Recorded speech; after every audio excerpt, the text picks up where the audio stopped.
by not being able to have the lead role in the Vasquez play for that night. And the other thing that bothers me about these things, John, is that there's ways to penalize a student or a person without penalizing the entire group. You know, if you're playing for the state championship that day, and you penalize the starting pitcher and say, you were late, that's our policy, you cannot play tonight, you're penalizing the entire team. If you do that with the lead role in the Masters, you're penalizing the entire cast. Who is? This- We are. We are by Well- imposing that policy. To me, there seems to be a way to zero in on the kid and deal with the kid as opposed to affecting the entire group. Not when you're dealing with a policy like this. And I'm a person who has always gone to the edge of the rules. I drive that when it's posted 65, I'm at 65.4. You could probably get up to 70, you know. And I'm sure that I'm not the only person who does that, and it could be because I get taxed a lot. But if you're writing a policy like this, you've got all these kids who are trying to find out where the edges are. And no matter how far over you move the edges, they will find them. They'll know where the edges are. If you put it at 20, then there will be a lot of kids that will go right out to 19.99. And six times. Right, the full number. Well, how about this, for an idea? How many minutes they're late is how many minutes they don't get to play in the game or in the extracurricular event. That's interesting. I'm trying to think of alternatives, because right now we're identifying the problem in the policy we don't like. But right now, we're not suggesting an alternative. But see, If we don't have an alternative, we have, in my view, have to accept it. I share Jared, if the kid is going to receive attention. And lose academic credit for the class. Right, so what And be subject to disciplinary action. But Jerry, for hold chronic on. titles. If the kid doesn't participate in sports or anything, then they don't receive that penalty. And to me, That's true. It's not just sports. no, it's sports or anything else, it's But any that's other true of activity. other policies too. Yeah. Yeah, I know, we've talked Right. about Right. those We've before. had, I have to be honest with you and tell you though, and I understand, believe me, I understand and respect where you're coming from on it, and I don't know of a perfect tardy policy that exists, believe me. You all know I work at another school system. This is the age-old, the assistant principal attends roundtables with the KPN League assistant principals and has come back on occasion and said to me, our tardiness and attendance record at our school is enviable. I mean, we have a daily attendance rate that's 95%. That doesn't just happen. I think we've done a good job of exercising the authority that we have to make sure students come to school on time and balanced it with being very reasonable and working with families. And I think we've got a policy that really is working to the extent that we're not being challenged by it. I don't think it smacks of unfairness or harshness. I think we've got to, if things change and the reasonableness of the approach to determining what's an extenuating circumstance changes because of whoever might be sitting in the principal or assistant principal's chair, then I could see that maybe it's worth changing, like you did from, there was a reference in an article to something that had happened prior to my being the principal. So I just think that it's, what's in place right now may not be perfect. In fact, I'd go so far as to say it probably isn't perfect. But I don't know the one that exists. But I think but what if we're not, personally, what if we're looking, just tweak it a little bit to make it a little bit more specific? Because honestly, I'm gonna bet you anything, and I don't know this for a fact, that we're in violation of this policy on a regular basis. And I say that because I've got to believe there are kids coming in more than 15 minutes late, and I've got to believe some of them aren't bringing a note, and I've got to believe some of them do not have extenuating circumstances. Extenuating circumstance, at least as I would define them, something that, out of the ordinary. if that happens, and I don't know that it does, I can't sit here and say that it does, but might it happen? Yeah, I would say, yeah, it probably has, or does. But I would be quick to say too, I would have to think it's very, very rare when that happens. I think, personally, from a philosophical standpoint, if we eliminate, as you suggest, Mr. Venezia, to eliminate that last paragraph, certainly, I would certainly carry that message forward, but I would have a very strong philosophical objective to saying that, because I think we should, and we do, and I think with good reason, hold student athletes and those that participate in extracurricular activities to a standard that's different than that the student who doesn't I participate. don't know why that is. Yeah, I don't I'm not sure. Well, I agree with that. I could give you my impression of why I think I don't that wanna is. belabor it, I'm just saying, I always disagree with this, I still disagree with it. I just wanted to raise it, I actually raised it as an aside this time, saying, you know, I'm gonna bring this up, I voted against this before, I still have a problem with it, I still think it's a recipe for disaster down the road, particularly if maybe you and your administration is not there, Yeah.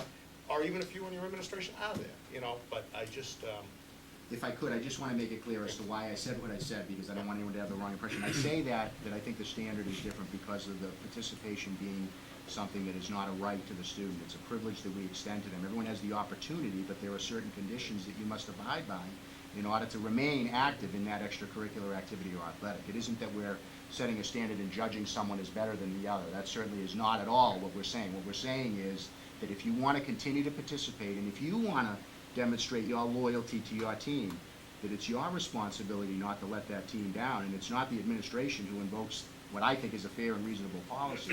That isn't where the judgment comes. You knew you had to be in school on time that day, and I think that, you know, and there's many degrees of letting your team down.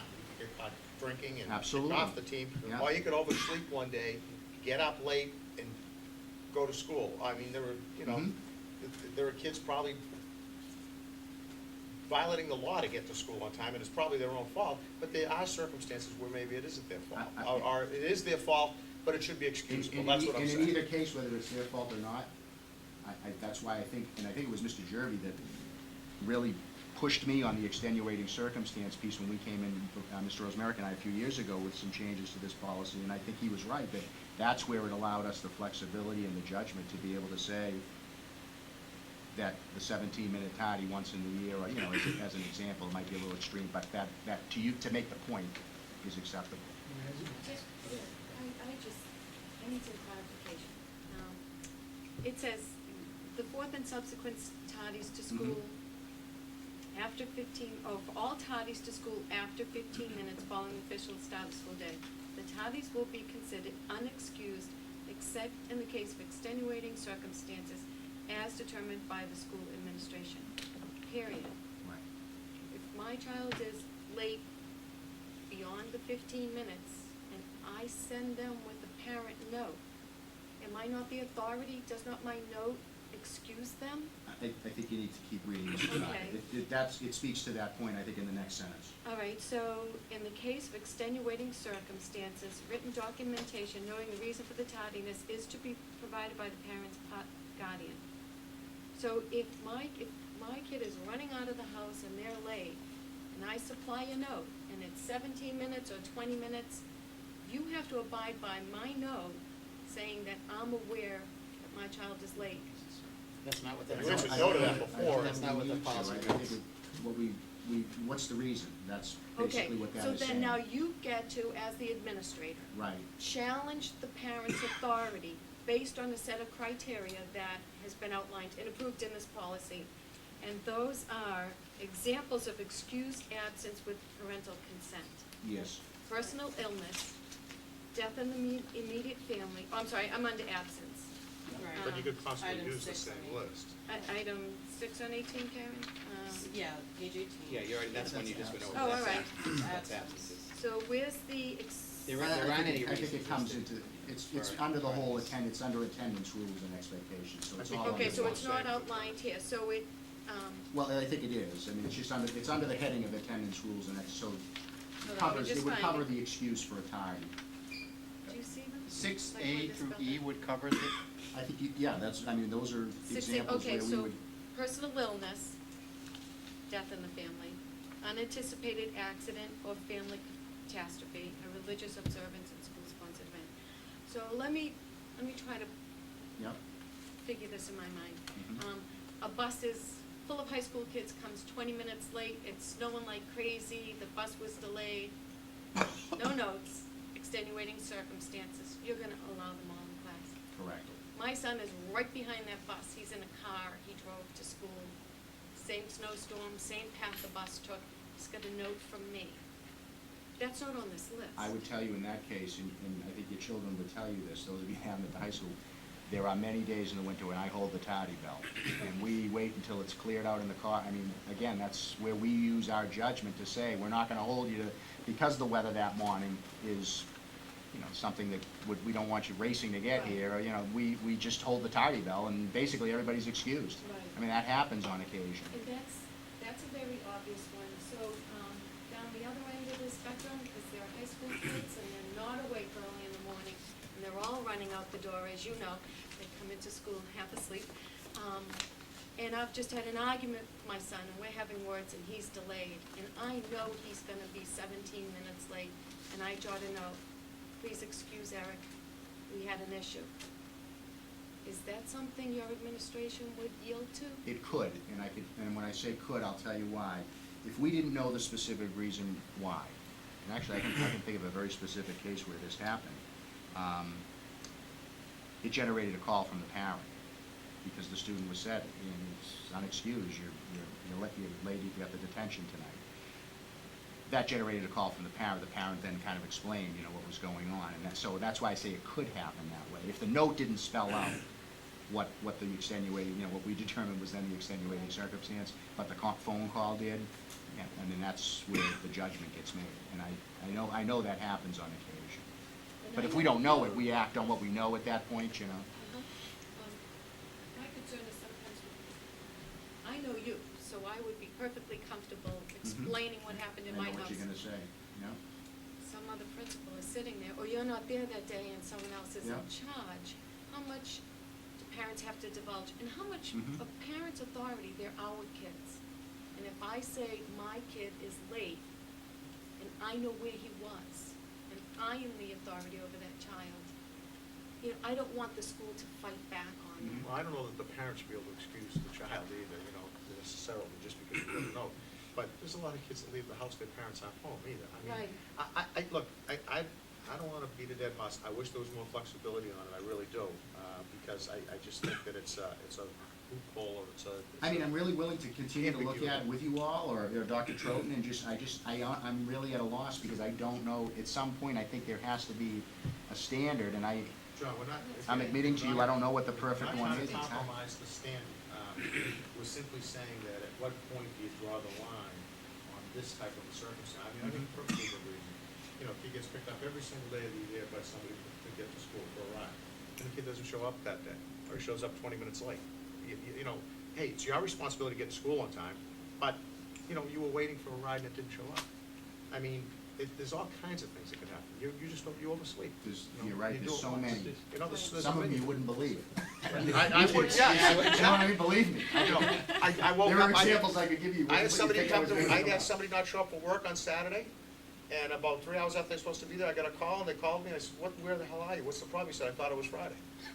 I mean, you know, honest to God, honest to God. So, One of the things that we should be teaching, among all of the things we have to teach, is personal responsibility. And I very seldom ever got to work on time. I was usually a half an hour or 15 minutes early, sometimes an hour early, to be sure that I was there. And teaching that kind of personal responsibility is important to have. Absolutely. That's one of those Absolutely. things that we can get And across. I couldn't agree more with the entire thing. I'm just saying, the punishment has to fit the crime. The consequence has to be somewhat related to what the action was. That's all I'm saying. Right. Well, Are you if- willing if- to make a motion to remove this paragraph from the handbook so we can decisively say something about it? Well, first, I would say, in fairness to John, because we've beat this up every time Right. it comes by us, that we should at least take a stab at making a policy change, rewriting it, offering something. I think we need to Rather approve than it just tonight. keep saying to John, yes, I think we need to approve this, but Yeah. rather than every year saying to John, nope, you didn't Right. get right, and Good they have a suggestion. guess. I Refer it think we back to should Clifton send it to myself policy, and we'll yes, and then Yeah. talk to And John hope about it that- to make sure it Yeah. And works. hope that John has gotten the message about the way we feel about this.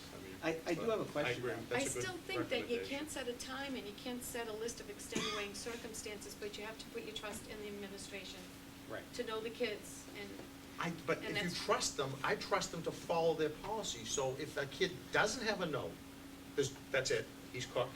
Or if he has a note and it's not determined to be an extenuating circumstance, he's cooked. That's my problem, is that you need both here. yeah. Well, according to again, the I mean, policy. I Yeah, think but John I would would call label the it- parents. The note would, there could be extenuating circumstances that didn't allow that child to have the note too. Right, I mean, they left on time. but- Or, the parent works nights. I mean, those things happen, and There's a lot of kids that the do that parents, sometimes. shift got